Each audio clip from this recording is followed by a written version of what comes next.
WhatsApp guys, आज हम देखने वाले हैं आईपीएल ऑक्शन में आरसीबी ने क्या रायता फैलाया। भैया रायता फैलाया इन्होंने, ऐसे ऐसे प्लेयरों के लिए अपने आरटीएम यूज नहीं करी ना, दिल टूटा होगा उन लोगों का भी। मेरे को तो सिराज के लिए बुरा लग रहा है यार।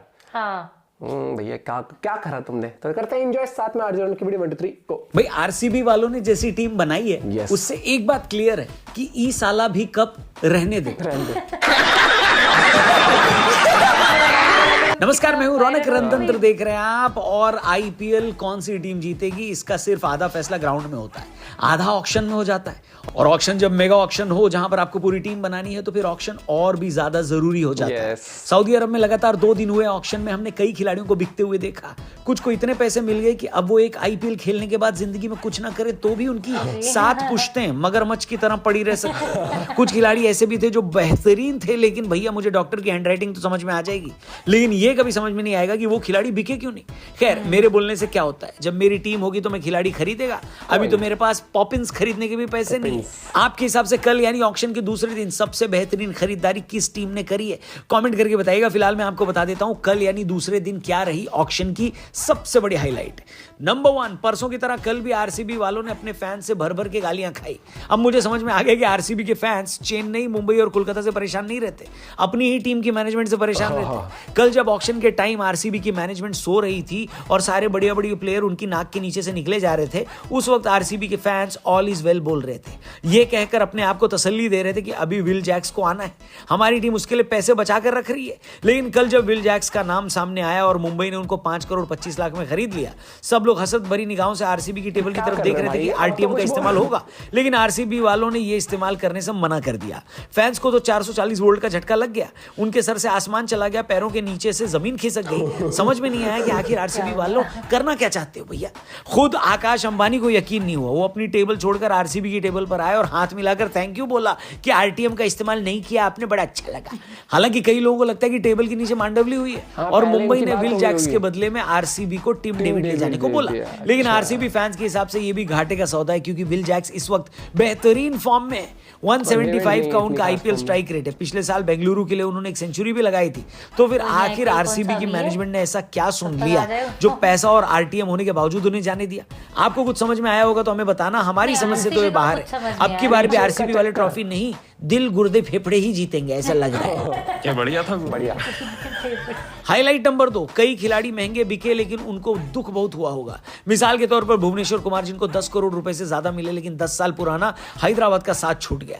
इस बीच भुवनेश्वर कुमार हैदराबाद के हाईएस्ट विकेट टेकर बन गए हैं, 2 बार पर्पल कैप भी जीती है। लेकिन अब भुवनेश्वर कुमार वहीं से खेलेंगे जहां से उनकी शुरुआत हुई थी, यानी बेंगलुरु से। हालांकि भुवनेश्वर के लिए मुंबई ने भी बोली लगाई थी, लेकिन फाइनली उन्होंने दीपक चहर को अपनी टीम में शामिल किया, यानी मुंबई की बॉलिंग लाइनअप होने वाली है बुमराह, ट्रेंट बोल्ट और दीपक चहर। मुझे पता नहीं क्यों ऐसी फीलिंग आ रही है कि मुंबई को अभी से 2025 की आईपीएल की ट्रॉफी दे देनी चाहिए। यानसेन पंजाब गए, कृणाल पांड्या अब विराट के लिए खेलेंगे, नीतीश राणा का भी कोलकाता से पुराना याराना खत्म हो गया, अब वो राजस्थान के लिए हल्ला बोलेंगे। वॉशिंगटन सुंदर गुजरात को बहुत सस्ते में मिल गए, मात्र 3 करोड़ 20 लाख रुपए में। पहले दिन आए होते तो और ज्यादा रुपए में जाते। सस्ते में जाने से याद आया, चेन्नई ने वापस सैम करन को बहुत सस्ते में खरीद लिया। लेकिन इस पूरे ऑक्शन में 2 टीमों ने कोई कप्तानी ऑप्शन नहीं चुना है। आरसीबी के पास तो मौका था, लेकिन उन्होंने फिर भी किसी को नहीं पिक किया। इसका मतलब है कि कोहली इस टीम के कप्तान हो सकते हैं। वहीं कोलकाता से मुझे उम्मीद थी कि कल वो नीतीश राणा को लेकर कैप्टन बना देंगे, लेकिन उनके पास भी कप्तानी मटेरियल कोई नहीं है। अब या तो वेंकटेश अय्यर कैप्टन बनेंगे या रिंकू सिंह को यह जिम्मेदारी मिलेगी। आपके हिसाब से आरसीबी और केकेआर का कैप्टन कौन होने वाला है, कमेंट करके बताना।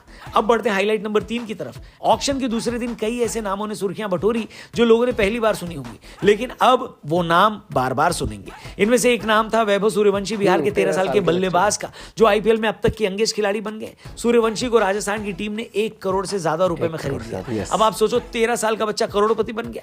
और यहाँ पर कुछ लोग 40,000 रुपए में बॉस के लिए पीपीटी बनाते हैं, बताइए। अरे बाप रे, ये तो धोती खोल रहा है। मैं तो बस ये सोच रहा हूँ कि 13 साल की इस लड़के को पैसे भी मिलेंगे और साथ में राहुल द्रविड़ की कोचिंग भी मिलेगी। इसके अलावा दिल्ली के प्रियांश आर्या के लिए भी बहुत लंबी चौड़ी बोली लगी है। 30 लाख के बेस प्राइस वाले प्रियांशु 3 करोड़ 80 लाख में पंजाब के लिए खेलेंगे। इस साल दिल्ली प्रीमियर लीग में प्रियांश ने 1 ओवर में 6 छक्के लगाए थे और वहीं से उनकी किस्मत खुल गई।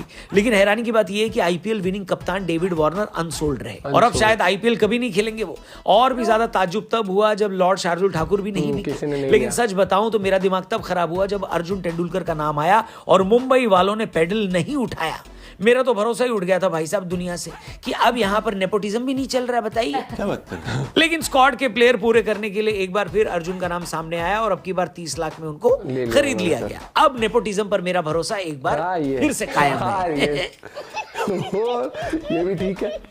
और अब मैं इस बात पर कायम हूं कि मुंबई की टीम इतनी खतरनाक दिखाई दे रही है कि आईपीएल क्या, दुनिया का कोई भी कप रख दोगे तो वो लोग जीत जाएंगे। गुजरात और हैदराबाद भी सही लग रही है। आपको क्या लगता है कि किस टीम ने बेस्ट स्क्वाड बनाया है? कमेंट करके बताना। हम आपसे मिलेंगे कल, थोड़ी सी और डिस्कशन करेंगे आईपीएल ऑक्शन पर। बस बैंगलोर का बेस्ट है, बैंगलोर है, बैंगलोर भी लाइक जीतते हैं हम, दिल जीतते हैं। टीम हम एक ऐसी बना दे, जब हमने 11 खड़े कर दी ना, तुम्हें अब इसी के लिए हुटिंग करनी पड़ेगी, इसी को चीयर करना पड़ेगा। कप्तान मुझे लग रहा है कोहली मुझे ऐसे करेगा लगता कप्तानी है अब की कई बार। बार कि मुंबई किसी टीम को मतलब किसी प्लेयर को चाहे और वो ना आए, ऐसा मैं नहीं मान हो नहीं सकता। सकती। अब मैंने कहा होगा ये कुछ ना कुछ ऐसा होता है टावर under the table या वो बेंगलुरु के टावर कटवा देंगे।